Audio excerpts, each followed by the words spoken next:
Hi, welcome to Kalkuli creation log. ನಾನಿವತ್ತು ಅನ್ನದ ತಿಳಿ, ನಾವೇನು ಅನ್ನನ ಬಸಿತೀವಲ್ಲ ಅದರದ್ದು ತಿಳಿಯಿಂದ ಒಂದು ಸಾರು ಮಾಡೋದು ಹೇಗೆ ಅಂತ ನಾನಿವಾಗ ತೋರಿಸ್ಕೊಡ್ತೀನಿ. ಇವಾಗ ಇದು ನಾನು ಒಂದು ಪಾತ್ರೆಯನ್ನು ಉಪಯೋಗಿಸ್ಬಿಟ್ಟು ಅನ್ನ ಮಾಡಿಬಿಟ್ಟು ಅದರಿಂದ ನಾನು ಗಂಜಿಯನ್ನು ಬಗ್ಗಿಸ್ಕೊಳ್ತಾ ಇದ್ದೀನಿ. ಇದರದ್ದು ಅನ್ನ ಹೇಗೆ ಮಾಡ್ಕೊಳ್ಳೋದು ಅಂತ ನಾನು ಹಿಂದೆ ವಿಡಿಯೋ ಮಾಡಿ ಹಾಕಿದ್ದೀನಿ. ಅದಕ್ಕಾಗೆ ಒಂದು ಪಾತ್ರೆ ಸಿಕ್ಕುತ್ತೆ ಇವಾಗ ಮಾರ್ಕೆಟಲ್ಲೆಲ್ಲ. ನೀವು ಬೇಕಿದ್ರೆ ಆ ವಿಡಿಯೋನ ಚೆಕ್ ಮಾಡ್ಕೊಳ್ಬೋದು. ಇದರಿಂದ ನಾನು ತಿಳಿಯನ್ನು ಬಗ್ಗಿಸ್ಬಿಟ್ಟು ಇಟ್ಕೊಂಡಿದ್ದೀನಿ. ಇದು ನಿಮಗೆ ಕ್ವಾಂಟಿಟಿ ಎಷ್ಟು ಬೇಕೋ ಅಷ್ಟು ನೀವು ತಿಳಿಯನ್ನು ತಗೊಳ್ಬೋದು. ಹಾಗೇನೆ ಅದು ಅನ್ನನ ಯಾವ ಟೈಮಲ್ಲಿ ನೀವು ಬಗ್ಗಿಸ್ಕೊಳ್ಬೇಕು, ತಿಳಿಯನ್ನು ಅನ್ನ ಎಷ್ಟು ಕ್ವಾಂಟಿಟಿಗೆ ಕುಕ್ ಆಗುತ್ತೆ ಅಂತ ಹೇಳಿಬಿಟ್ಟು ಅದೆಲ್ಲ ಫುಲ್ ಡೀಟೇಲ್ ಇದೆ, ನೀವು ಅದರಲ್ಲಿ ಚೆಕ್ ಮಾಡ್ಕೊಳ್ಳಿ. ಈಗ ನಾನಿಲ್ಲಿ ಒಂದು ಅರ್ಧ ಲೀಟ್ರ್ ಆಗಷ್ಟು ತಿಳಿಯನ್ನು ಇಟ್ಕೊಂಡಿದ್ದೀನಿ. ಇದನ್ನು ನಾವು ಸಾರು ಮಾಡ್ಕೊಳ್ಳೋದು ಹೇಗೆ ಅಂತ ನಾನು ತೋರಿಸ್ಕೊಡ್ತೀನಿ. ಹಾಗೆ ಇದನ್ನು ದಿಢೀರಾಗಿ ಮಾಡ್ಕೊಳ್ಬೋದು, ಆಮೇಲೆ ತುಂಬ ಟೇಸ್ಟಿಯಾಗೂ ಬರುತ್ತೆ. ಇವಾಗ ಇದಕ್ಕೆ ಒಗ್ಗರಣೆ ಮಾಡ್ಕೊಳ್ಬೇಕು. ಜಸ್ಟ್ ಇದೊಂದು ಒಗ್ಗರಣೆ ಮಾಡೋದ್ರಿಂದ ಈ ಸಾರು ರೆಡಿ ಆಗುತ್ತೆ. ನೀವು ಇದನ್ನು ಎಷ್ಟು ಕ್ವಾಂಟಿಟಿ ಬೇಕೋ ಅದನ್ನು ತಗೊಳ್ಬೋದು, ದಿಢೀರಾಗೂ ಸಹ ಮಾಡ್ಕೊಳ್ಬೋದು. ಇದು ನೋಡಿ, ನಿಮಗೆ ಕ್ವಾಂಟಿಟಿ ಜಾಸ್ತಿ ಬೇಡ ಅನ್ನೋದಿದ್ದರೆ ನೀವೊಂದು 2 ನಿಮಿಷ ಇದನ್ನು ಹಾಗೆ ಬಿಟ್ಬಿಡಬೇಕು ಪಾತ್ರೆಗೆ ಬಗ್ಗಿಸ್ಕೊಂಡ ನಂತರ. ಇದು ಮೇಲ್ಗಡೆ ಸ್ವಲ್ಪ ನೀರಾಗಿ ನಿಂತ್ಕೊಳ್ಳುತ್ತೆ, ಕೆಳಭಾಗದಲ್ಲಿ ಸ್ವಲ್ಪ ದಪ್ಪವಾಗಿ ಇರುತ್ತೆ. ನಿಮಗೆ ಕ್ವಾಂಟಿಟಿ ಕಮ್ಮಿ ಬೇಕು ಅನ್ನೋದಿದ್ದರೆ ನೀವು ಆ ಮೇಲ್ಗಡೆ ಏನು ತಿಳಿಯಾಗಿ ನಿಂತ್ಕೊಳ್ಳುತ್ತಲ್ಲ ನೀರು ಗಂಜಿ, ಅದನ್ನು ನೀವು ತಕ್ಕೊಳ್ಬೋದು. ಇವಾಗ ನಾನು ಸ್ವಲ್ಪ ತಕ್ಕೊಂಡ್ಬಿಟ್ಟು ಕ್ವಾಂಟಿಟಿಯನ್ನು ಕಮ್ಮಿ ಮಾಡ್ಕೊಳ್ತಾ ಇದ್ದೀನಿ. ತಳಭಾಗದಲ್ಲಿ ದಪ್ಪ ಇರುತ್ತಲ್ಲ ಅದನ್ನು ನೀವು ಉಪಯೋಗಿಸ್ಕೊಂಡ್ರೆ ಸಾರು ಸ್ವಲ್ಪ ದಪ್ಪವಾಗಿ ಬರುತ್ತೆ. ಇವಾಗ ನೋಡಿ, ನಾನು ಇಷ್ಟು ಕ್ವಾಂಟಿಟಿಯನ್ನು ಇಟ್ಕೊಂಡಿದ್ದೀನಿ. ಇದು ಆಲ್ಮೋಸ್ಟ್ ಆಲ್ ಒಂದು ಅರ್ಧ ಲೀಟ್ರ್ ಆಗಷ್ಟು ಇದೆ. ನಾನು ಇದಕ್ಕೆ ಹಿಮಾಲಯನ್ ಪಿಂಕ್ ಸಾಲ್ಟ್ ಮತ್ತು ನಾರ್ಮಲ್ಲು ವೈಟ್ ಟೇಬಲ್ ಸಾಲ್ಟ್ ಏನಿದೆ ಅದೆರಡನ್ನೂ ಒಂದೊಂದು ಚಿಟಿಗೆಯಷ್ಟು ತೊಗೊಂಡಿದ್ದೀನಿ. ಇದು ಅಪ್ರಾಕ್ಸಿಮೇಟ್ಲಿ ಒಂದು 1/2 ಟೀ ಸ್ಪೂನ್ ಆಗಷ್ಟು ಇದೆ. ನಾನು ಇದನ್ನು ಉಪ್ಪನ್ನು ಆ್ಯಡ್ ಮಾಡ್ಕೊಳ್ತಾ ಇದ್ದೀನಿ. ಉಪ್ಪನ್ನು ಆ್ಯಡ್ ಮಾಡಿಬಿಟ್ಟು ಇದನ್ನು ಸ್ವಲ್ಪ ಮಿಕ್ಸ್ ಮಾಡ್ಕೊಳ್ತಾ ಇದ್ದೀನಿ, ಉಪ್ಪು ಚೆನ್ನಾಗಿ ಕರಗಲಿ ಅಂತ ಹೇಳಿಬಿಟ್ಟು. ಇವಾಗ ಅದಕ್ಕೆ ಒಗ್ಗರಣೆಗೆ ಏನೇನು ಬೇಕೋ ಅದನ್ನು ನಾನಿಲ್ಲಿ ತೋರಿಸ್ಕೊಡ್ತಾ ಇದ್ದೀನಿ. ಮೊದಲಿಗೆ ನಾನಿಲ್ಲಿ 1 ಟೀ ಸ್ಪೂನ್ ಆಗಷ್ಟು ಸಾಸಿವೆನ ಇಟ್ಕೊಂಡಿದ್ದೀನಿ. ಹಾಗೆ ಒಂದು 7-8 ಚೂರು ಒಣಮೆಣಸನ್ನು ಈ ರೀತಿ ಮುರಿದ್ಬಿಟ್ಟು ಇಟ್ಕೊಂಡಿದ್ದೀನಿ. ಹಾಗೆ ಒಂದು ಚಿಕ್ಕ ನೀರುಳ್ಳಿಯನ್ನು ನಾನು ಈ ರೀತಿ ಚಾಪ್ ಮಾಡಿ ಇಟ್ಕೊಂಡಿದ್ದೀನಿ. ಸ್ವಲ್ಪ ಕೊತ್ತಂಬರಿ ಸೊಪ್ಪು, ಸ್ವಲ್ಪ ಕರಿಬೇವು, ಹಾಗೆ ಒಂದು 4-5 ಹಸಿಮೆಣಸು. ನೀವು ಖಾರ ನೋಡಿಬಿಟ್ಟು ನೀವು ಹಸಿಮೆಣಸು ಮತ್ತು ಒಣಮೆಣಸನ್ನು ನೀವು ಅಡ್ಜಸ್ಟ್ ಮಾಡ್ಕೊಳ್ಬೋದು.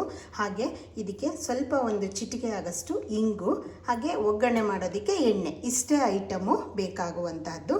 ಇವಾಗ ನಾವು ಒಗ್ಗರಣೆ ಮಾಡ್ಕೊಳ್ಳೋಣ. ಇವಾಗ ನಾನು ಫಸ್ಟು ಇಲ್ಲೊಂದು ಪಾತ್ರೆನ ಸ್ಟವ್ ಆನ್ ಮಾಡಿಬಿಟ್ಟು ಬಿಸಿ ಆಗೋದಕ್ಕೆ ಇಟ್ಕೊಂಡಿದ್ದೀನಿ. ಇದಕ್ಕೆ ನೀವು ತುಪ್ಪನ ಒಗ್ಗರಣೆಗೆ ಯೂಸ್ ಮಾಡಬೇಕಾಗತ್ತೆ. ಬೇರೆ ಯಾವುದೇ ಎಣ್ಣೆ ಹಾಕೋದಕ್ಕಿಂತ ನೀವು ತುಪ್ಪ ಹಾಕಿದ್ರೆ ಇದು ಟೇಸ್ಟು ಚೆನ್ನಾಗಿ ಬರುತ್ತೆ. ನಾನು ಇಲ್ಲಿ 1 ಟೀ ಸ್ಪೂನ್ ಆಗಷ್ಟು ತುಪ್ಪನ ಹಾಕ್ಕೊಂಡಿದ್ದೀನಿ. ಅದು ಕರಗಲಿ ಸ್ವಲ್ಪ ಹೊತ್ತು. ಇವಾಗ ತುಪ್ಪ ಕರಗಿದೆ ಅಲ್ಲ, ನಾನು ಇದಕ್ಕೆ ಮೊದಲಿಗೆ ಒಣಮೆಣಸು ಏನು ಮುರಿದಿಟ್ಕೊಂಡಿದ್ದೀನಲ್ಲ ಇದನ್ನು ಆ್ಯಡ್ ಮಾಡ್ಕೊಳ್ತಾ ಇದ್ದೀನಿ.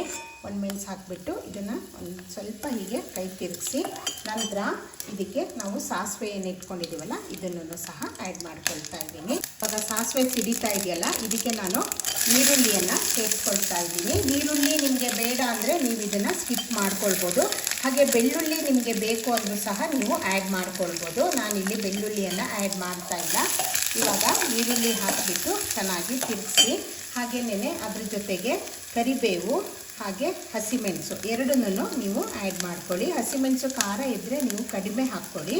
ಇವಾಗ ಇದೆಲ್ಲ ಚೆನ್ನಾಗಿ ಸ್ವಲ್ಪ ಹೊತ್ತು ಫ್ರೈ ಆಗಬೇಕು. ಈರುಳ್ಳಿ ಸ್ವಲ್ಪ ಫ್ರೈ ಆಗಿಬಿಟ್ಟು ಕಲ್ಲರು ಚೇಂಜ್ ಆಗೋಷ್ಟು ನೀವು ಇದನ್ನು ಇದು ಮಾಡ್ಕೊಳ್ಳಿ.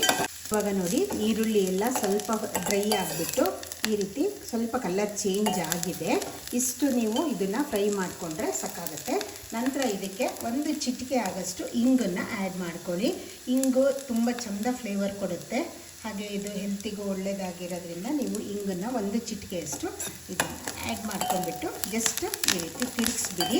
ನೋಡಿ, ಈ ತಿಳಿ ಏನಿದೆ ಅಲ್ಲ ಇದು ಸ್ವಲ್ಪ ದಪ್ಪ ಆಗಿದೆ. ಇದು ಇನ್ನೂ ಕಂಪ್ಲೀಟಾಗಿ ಕೂಲ್ ಆದ ತಕ್ಷಣ ಮತ್ತು ಸ್ವಲ್ಪ ದಪ್ಪವಾಗಿ ಬರುತ್ತೆ.